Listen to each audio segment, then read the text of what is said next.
بسم الله الرحمن الرحيم. الحمد لله والصلاة والسلام على رسول الله. اما بعد، مسئله نماز سفر را به تفصیل به ما فهمانید. این سوال یکی از برادران است. بارک الله فیکم. در حقیقت این شریعت الله رب العزت و الجلال است که در سفر انسان نمازهای فرض 4 رکعته را 2 رکعت میخواند، اما نماز 3 رکعته مغرب در جایش مثلی پیشتر باقی میماند و سنت های نماز را غیر از سنت فجر دیگر سنت ها را نمیخواند.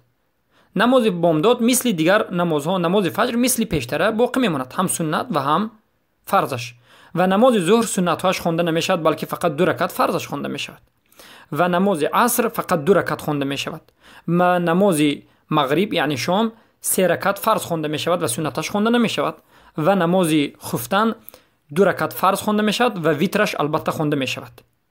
حدیثی به این دلیل حدیث عایشه مادرمان رضی الله عنها است که در بخاری و مسلم روایت شده است که میگویند ما ترک النبی صلی الله علیه و سلم رکعتین قبل الفجر و صلاة الوتر و صلاة التهجد. رسول اکرم صلی الله علیه و سلم در حالت مسافر بودن هم 2 رکعت پیش از بامداد این سنتی که هست، راتبه‌ای که هست، ترک نکرده اند و این چنین نماز ویتر را ترک نکرده اند و این چنین نماز تهجد را که 8 رکعت بود البته ترک نکرده اند. بارک الله فیکم. و در بعضی روایت ها نماز شب را 13 رکعت روایت کردند، در خود حدیث متفق علیه. پس این دلالت میکند که در سفر نخواندن سنت های نماز سنت است و خواندن نمازهای 4 رکعته فرضی 2 رکعت خواندنش این سنت است. چخیلی که مادرمان عایشه رضی الله عنها روایت میکنند در حدیث صحیح آمده است که میگویند اصل الصلاة کان رکعتین. اصل نماز در مکه 2 رکعت بود. نمازهای فرضی هم همه نمازها 2 رکعتی بود. فلما انصرف هاجر النبی صلی الله علیه وسلم الى المدینه زاد علیه رکعتین. زمانی که رسول اکرم صلی الله علیه وسلم به مدینه آمدند به بالای این 2 رکعت با 2 رکعت دیگر زیاد کردند. فی السفر، زمانی که یعنی سفر میکنند، فرض اصل الصلاة و فی الاقامه مع الزیاده. یعنی وقتی که انسان سفر میکند اصل نماز رو میخواند که الله فرض کرده بود. در اصل الله همه نماز رو 2 رکعت فرض کرده بود. وقتی که انسان سفر میکند به اصل باز میگردد و 2 رکعت فرض میخواند. اما وقتی که مقیم میشود این زیادتی که شده است بعد از هجرت نماز فرض را 4 رکعتی میخواند. این حدیث است. و البته ما باید منهجمون، اسوه‌مون، الگویمون رسول اکرم صلی الله علیه و سلم باشند. رسول اکرم صلی الله علیه و سلم در یگان سفرشان نماز را پوره نخوانده اند. رسول الله در تمام و جمیع سفری که میکردند نماز را قصر میخواندند. خیلی که بیان کردیم نمازهای 4 رکعت را 2 رکعت و سنت بامداد را میخواندند و نماز ویتر میخواندند و تهجد را میخواندند، زیرا که تهجد حکمش بر رسول الله صلی الله علیه و سلم دیگر حکم بود. پس البته امت رسول الله صلی الله علیه و سلم باید به پیامبر اقتدا بکند، چرا که رسول الله گفتند صلوا کما رأیتمونی اصلی.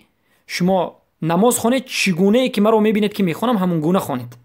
البته در رکعت هم، در قیام و رکوع و سجود هم ما باید مثل پیامبر صلی الله علیه و سلم خوانیم. پس بارک الله فیکم. وقتی که در سفر رسول الله 4 رکعت را 2 رکعت کردند و سنت را غیر سنت فجر بامداد دیگر سنت را نخواندند، باید این چنین ما عمل بکنیم. و البته امام بخاری و مسلم روایت میکنند از انس بن مالک رضی الله عنه که میگویند خرجت مع النبي صلى الله عليه وسلم من المدينة إلى مكة فكان يصلي ركعتين حتى رجعنا إلى المدينة. من با همراهی رسول اکرم صلی الله علیه و آله از مدینه بیرون شدم، خارج شدم تا به مکه رفتیم و اینچنین از مکه تا مدینه گشتیم و آمدیم. در این همه وقت پیامبر صلی الله علیه و سلم نماز رو 2 رکعت میخونند. البته نماز 3 رکعته مغرب 3 رکعت میماند. ما در موضوع نماز 4 رکعته گفتیم. و این چنین بخاری و مسلم روایت میکنند از ابن عمر رضی الله عنهما میگویند صحبت رسول الله صلی الله علیه و سلم فكان لا يزيد في السفر على ركعتين وابا بكر وعمر وعثمان كذلك رضي الله عنهم. من هم سفری رسول اکرم صلی الله علیه و سلم شدم که در سفر هیچگاه از 2 رکعت زیاد نماز نمیخوندند. نماز رو 2 رکعت میخوندند، فرض رو. و ابوبکر، عمر، عثمان نیز در سفر همراهشان بودم که همچنین بودند. و البته این حدیث انس بن مالک و حدیث ابن عمر رضی الله عنهم اجمعین هر دوش هم در بخاری و مسلم حدیث متفق علیه است، شیخان روایت میکنند و این دلالت میکند که در سفر انسان باید فرض رو 4 رکعت رو 2 رکعت خواند و 3 رکعت مغرب در جاش میماند و سنت ها غیر سنت فجر خوانده نمیشود و البته ویتر، سنت ویتر خوانده میشود. بارک الله فیکم. اما در مسئله این که حکم این تقصیر کردن، حکم قصر کردن چیست؟ البته کسی که مسافر باشد حکمش قصر کردن در این مسئله علما اختلاف میکنند. جمهور علما میگند نماز رو در سفر قصر خواندن این سنتی مؤکده است و یک روایت از امام شافعی آمده است که البته این روایت رو والله اعلم بعضی ها شاذ هم میگند، در یکی از قول های امام آمده است که یعنی پوره خواند افضل است گفتند. البته این مخالفی حدیث است. وقتی که مخالفی حدیث است لا اجتهاد من نص، اجتهاد حجت قیاسی کسی قبول نمی شود و البته یک قولی امام شافعی است که امام شافعی خودشون در فتوا الجدید قول جدیدشون به همین رد زدند. و مذهب سوم میگن که واجب است، یعنی کسی که مسافر می شود نماز رو قصر خواندنش مثل رسول الله صلی الله علیه و سلم خواندنش واجب است و این مذهب ابو حنیفه رحمه الله تعالی هست و یک روایت از احمد بن حنبل است. پس بارک الله فیکم، لیکن قول صحیح و قول راجح والله اعلم این است که علما میگویند قصر خواندن نماز در سفر این سنتی مؤکده است، ترک کردنش مکروه است. چه که شیخ الاسلام ابن تیمیه، ابن القیم الجوزی و علمای زیادی از محققین همین رو اختیار کردند.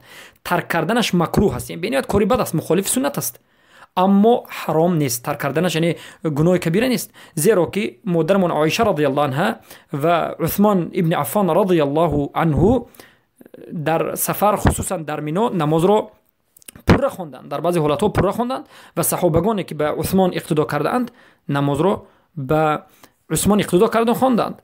وقتی که این حکمش واجب می بود، یعنی ترکش حرام می شد، ترک کردن نماز قصر در سفر حرام می شد، پوره خواندن یعنی جایز نمی شد، در این حالت صحابگان به عثمان ابن عفان رضی الله عنه پیروی نمی کردند بلکه بیان می کردند.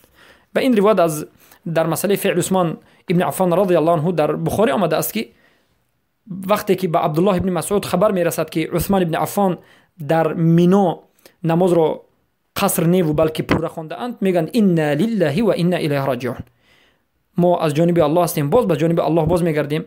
صلیت مع النبی صلی الله علیه و سلم فی منا رکعتین، من در مینا در حج منطقه مینا با رسول اکرم صلی الله علیه و سلم 2 رکعت نماز خوانده بودم. البته این عمل عثمان ابن عفان و عمل مادرمون عایشه رضی الله عنها مخالف سنت است و ما در اینجا قول جمهوری صحابه و این چنین فعل خودی نقل عایشه رضی الله عنها مادرمون قولی و فعل قولی پیامبر صلی الله علیه و سلم رو میگیریم و اما یعنی قصر خواندن رو واجب، حکمش رو واجب نمیگیم بلکه سنتی مؤکده میگیم و ترک کردنش رو مکروه میگیم. چه که این سخنی علمای محققین از ابن تیمیه و ابن باز و محمد ابن ابراهیم و بعضی از علما ذکر و ابن القیم الجوزی هم همین رو ذکر کردن. و ابن القیم الجوزی در زاد المعاد مجله اول صفحه 464 میگند و حدیث عایشه فی مخالفه ذلك لا تقوم به الحجه، حدیث عایشه که در مخالفه سنت رسول اکرم صلی الله علیه و در مسئله نماز مسافر آمده است که گو پوره خواندن، حجتی در این وجود ندارد. بارک الله فیکم. پس این عدد رکعت هایش بود و نخواندن سنت. البته نخواندن سنت در سفر این خودش سنت است، نخواندن سنت در سفر این سنت است، نخواندن سنت های راتبه در سفر این سنت است. اما علما این چنین در مسئله این که مسافر کی هست اختلاف کردن. از همین جهت امروز بعضی انسان ها رو میبینید که نماز رو قصر میخواند و بعضی ها رو میبینید که نماز رو پوره میخواند. البته الحمدلله در این موضوع یک رساله‌چه به زبان عربی در حالت ختمی، یعنی در حالت فارغ التحصیل شدن از جامعه مدینه منوره از من طلب کرده بودند، چرا که هر کسی که دانشگاه شریعت مدینه منوره یا که غیر شریعت حدیث یا که عقیده یا که قرآن را میکند ختم میکند، پیش از ختم و پیش از گرفتن دیپلم باید یک رساله نوشته که موضوع من در این مسئله نماز سفر بود، حد اقامه و سفر. بارک الله فیکم. در اینجا مختصرا ما اقوال رو جمع کردیم که در این مسئله مذهب ابو حنیفه، مذهب امام شافعی 4 روز است، مذهب امام احمد ابن حنبل 6 روز است و مذهب امام مالک رحمه الله را بعضی از علما 8 روز میگن و مذهب امام ابو حنیفه رحمه الله 15 روز است. یعنی مدتی مسافر شدن از این زیاد اگر نیت کردید که بیستید البته مقیم میشوید میگن. و مذهب پنجم مذهب احمد ابن حنبل این 20 روز است. و مذهب ششم که محمد ابن عبدالبر در کتاب تمهید یا که استذکار نوشتند و صاحبش رو نگفتند و این مذهب رو به هیچ کسی نسبت ندادند که میگند از خانه ات برآمدن تا گشته در آمدن چند سالی باشد تو مسافر هستی و دلیل های صحابه رو ذکر کردند و البته این ضعیف ترین مذهب است و گوینده‌اش هم وجود ندارد. این رو ذکر کردند و نقل کنندش محمد ابن عبدالبر است از برآمدن تا در آمدن که امروز این قول ضعیف مشهور است، بسیار برادرها به همین عمل میکنند که البته این ضعیف ترین قول است. این ششم قول است. و هفتم قول کسی است که میگوید وقتی که به سفر برآمدی به خاطر تعلیم گرفتن به خاطر چیزی دیگره، در این حالت دونی که بعد از 4-5 سال باز به منطقه باز میگردید، در این مدت تو چی بخون؟ قصر بخون و بعد از بازگشت باز با پره. و مذهب هفتم این مذهب شیخ الاسلام ابن تیمیه رحمه الله است که میگویند هر کسی که سفر بکند به یک منطقه و در اونجا ما نظر میکنیم به امنیتش، یعنی امروز به دکمنت هایش که دارد یا ندارد، در کوچه گشته میتواند یا نمیتواند، آیا خانه دارد یا ندارد، شرایط دارد یا ندارد، یعنی اجاره یا که غیر اجاره، یا که به حالت اقتصادیش و حتی به اساس بیتش، یعنی چیزهای در خانوادهش که آیا مثلا چیزهایی هست که زندگی کردن از جای جوگه وجود دارد یا ندارد. وقتی که این شرایط مهیا بود، وقتی که شما سفر کردید مثلا اساساً بررسی یا که به یک جای دیگر که راست رفتید به خانه در آمدید، به خانه‌ای که دیگه طبق دارد، جای خوب دارد، دکمنت های شما خوب است، در این حالت شما مسافر نیستید، شما باید پره بخونید. اما در حالت سفر در مثلا هواپیما، پاییزد، مثلا قطار یا که در این ماشینی که راه میگردید، در این حالت شما وقتی که به نیت سفر برآمدید در این راه تا به یک مقیم مکان خودشون رسیدن، البته شما نماز رو به اجماع علما به اتفاق چی میخونید؟ البته قصر میخونید. و البته قول صحیح همین قول شیخ الاسلام ابن تیمیه است. برای همین ما به برادران میگیم بارک الله فیکم که وقتی که شما بررسی رفتید که خانه دارید، جا دارید، دکمنت دارید، پاسپورتتون روسی است، یعنی ترس نیست، امن نیست، کور نیست، پول هست، همه شرایط هست، در این حالت پره خونید. اما شما رفتید که خانه ندارید، دکمنت ندارید، حالا به دکمنت مشغولید، پول ندارید، قرض دارید، مشکلی کور وزمین است، تا زمانی که شرایطتون خوب میشن نماز رو قصر خونید. وقتی که دکمنت ها پول دار شدید، دکمنت ها خوب شد، ورق ها خوب شد، اسانید خوب شد، وقتی که خونه به خانه کوارتیر باشد هم به ایجار رفتید و زندگی کردید، شرایط که خوب شد، مشقت که کم شد، در این حالت نماز رو پره خونید. بارک الله فیکم. اما مذهبی کسی که میگه از خانه برآمدن تا گشته در آمدن میخونی، فرق ندارد به کدام نیت باشد، این مذهبی ضعیف است. بارک الله فیکم. اما دلیل هایی که از صحابه میارند که صحابه به آذربایجان رفتند و در به سمرقند یا که به تابعین که به سمرقند یا که به خراسان یا که به ایران رفتند 6 ماه، بعضی روایت ها 1 سال 2 سال استادند و بعضی روایت ها است که اگر 10 سال استم یا که تا مردن استم نماز رو در اینجا باقی مونم، نماز رو قصر میخونم. روایت هایی که از صحابه و تابعین آمده است، این روایت ها به حکم قصر دلیل قصر نیست، بلکه این دلیل به قصر کسی که مجاهد است. یعنی در تمام 4 مذهب اتفاق است که هر کسی که به خاطر یعنی پیشرفت جیش اسلام برای لشکری پیشرفت فتوحات اسلامی در لشکری مسلمان ها باشد، در این حالت نماز را در حالت جنگ بین کفر اسلام، در حالت فتوحات، در حالت جهاد نماز را قصر میخواند. بارک الله فیکم. و کسی که در درون ترمه هست، در درونای سجن هست، در درونای حبس خانه هست، اینها هم به اتفاق علما، البته در حالتایی که مشقت است و وزنی هست، معروف است که امروز مشقت است، در این حالت نماز را قصر میخوانند.